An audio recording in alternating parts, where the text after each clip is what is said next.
Good morning everyone. Myself Patel Dixita and today we are discuss about Standard 5 Subject Environment Studies chapter number 20. Whose forest?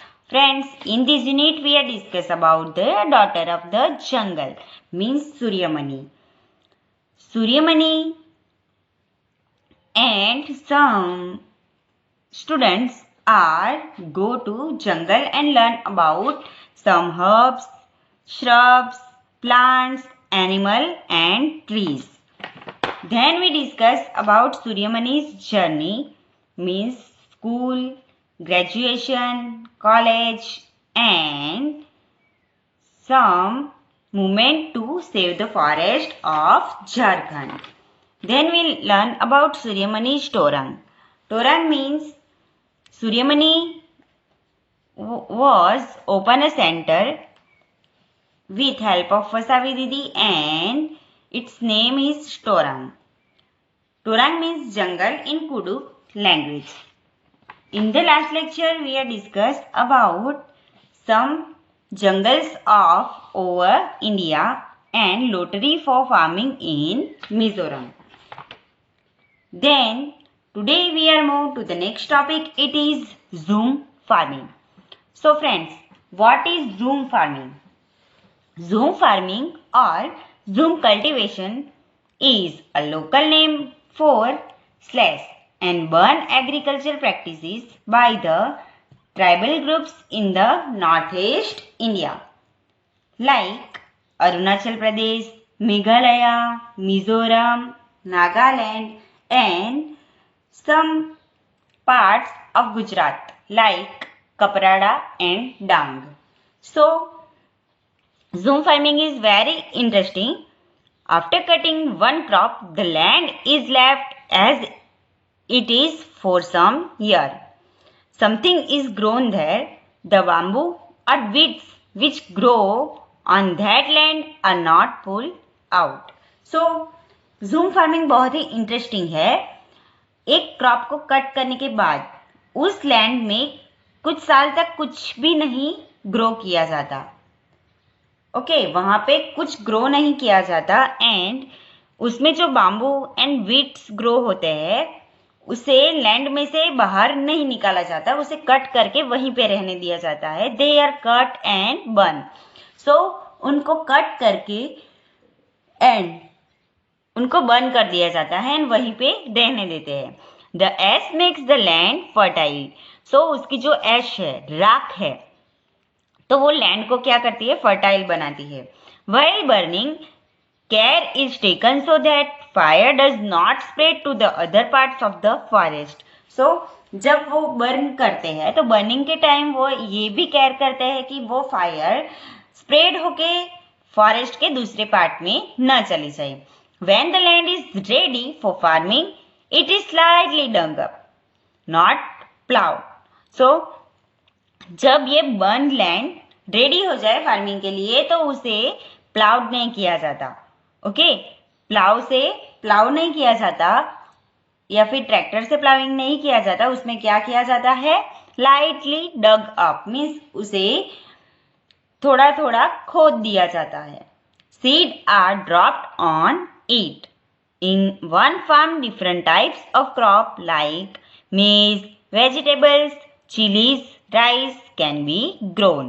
So, उसे थोड़ा थोड़ा खोद देने के बाद उस पर ओनली शीट को ड्रॉप कर दिया जाता है. ओके, एंड उसमें डिफरेंट टाइप के क्रॉप्स किए जाते हैं लाइक मेज, vegetables, chillies and rice. Wheats and other unwanted plants are also not pulled out. They are just cut. So, उसमें जो weeds होते हैं, weeds means unwanted crop. Okay, unwanted plant. So, weeds and other unwanted plants are also not pulled out. उनको भी खोद के बाहर नहीं निकाला जाता. They are just cut. उनको कट करके वहीं पे छोड़ दिया जाता है. So that they get mixed with the soil. These also help in making the soil fertile. So उनको भी सॉइल के साथ मिक्स कर दिया जाता है, जो कि सॉइल को फर्टाइल होने में हेल्प करता है। If some families is not able to do farming on time, others help them and are given food.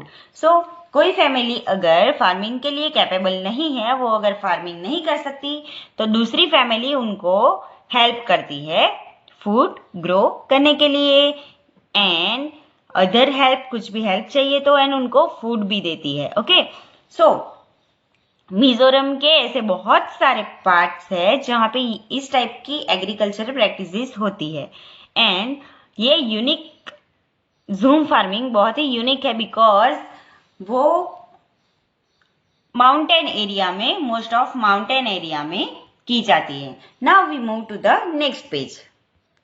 The main crop here is rice. वहां का मेन क्रॉप क्या है? Rice. After it is cut, it is difficult to take it home. There are no roads, only hilly parts. So friends, look at here. So here no road, यहाँ पे road नहीं है, and rice को crop करने के, cut करने के बाद उसे घर पे ले जाना बहुत ही डिफिकल्ट होता है। Okay, and There are no roads, only hilly paths. So वहाँ पे रोड नहीं है, only hilly paths है. People have to carry the crop on their backs. Okay, so people क्या करते हैं? क्रॉप को किस तरह से कैरी करते हैं? उनके बैग्स में. This takes many weeks and उसे क्रॉप को घर तक ले जाने के लिए बहुत ज्यादा टाइम लगता है, बहुत मीन्स ज्यादा वीक लग जाते हैं। When the work is over, the entire village celebrates. People get together to cook and eat, sing and dance. So ये वर्क सब डन हो जाए तो क्या करते हैं? ये सारा क्रॉप विलेज में ले जाते हैं एंड सभी पीपल साथ में कुक करते हैं, बनाते हैं एंड खाते हैं, एंड गाना गाते हैं, सॉन्ग गाते हैं, सेंग करते हैं एंड डांस करते हैं। They do their special Cheraw dance.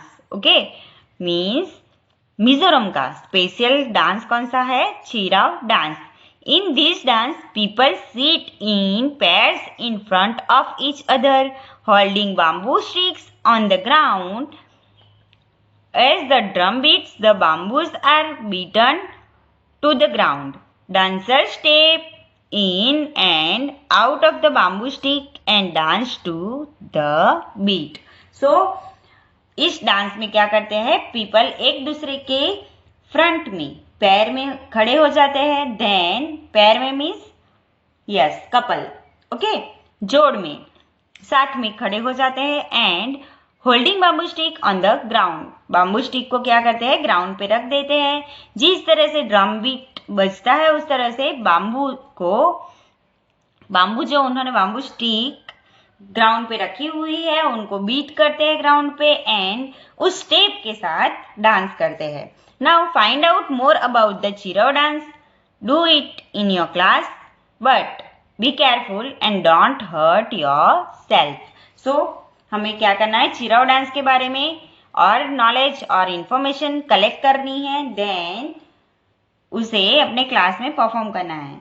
Okay, जब आप स्कूल में आओगे तब हम क्लास में परफॉर्म करेंगे. बट फ्रेंड्स, अभी आपको क्या करना है?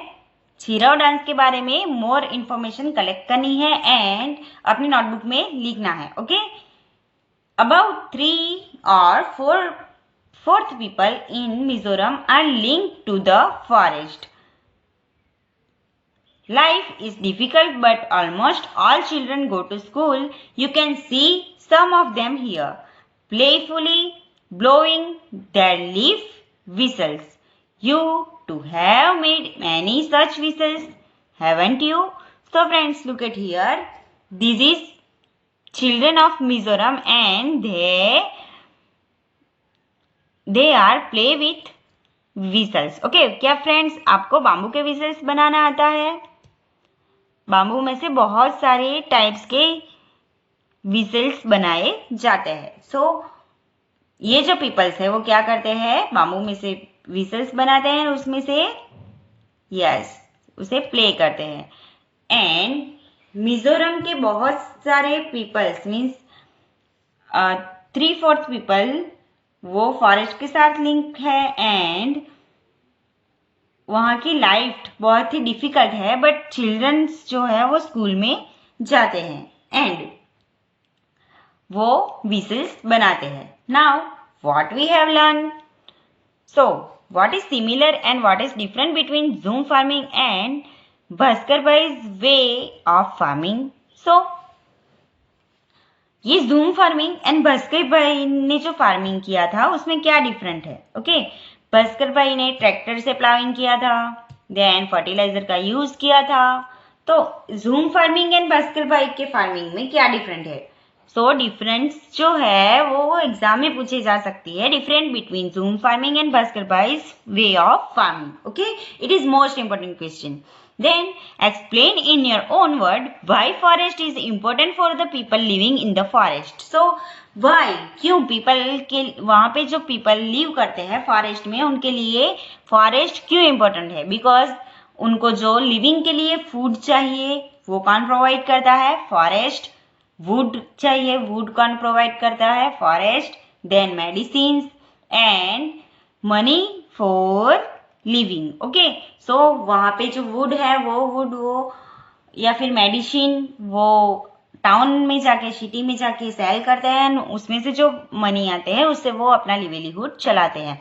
Do you find something interesting in jhum farming. What is it. So आपने क्या ज़ूम फार्मिंग में कुछ इंटरेस्टिंग लगा आपको, वो क्या है. लाइक ज़ूम फार्मिंग में वीड्स को या अदर अनवांटेड प्लांट्स को वहां से पुल नहीं किया जाता, क्या कर दिया जाता है, कट करके वहां पे ही बंद कर दिया जाता है. So it is different and interesting. So आपको ऐसा क्या इंटरेस्टिंग लगा वो आपको बताना है. Okay, so friends, with this topic over chapter number 20 whose forest is complete, and in the next lecture we discuss about the next chapter. Thank you. Stay home, stay safe.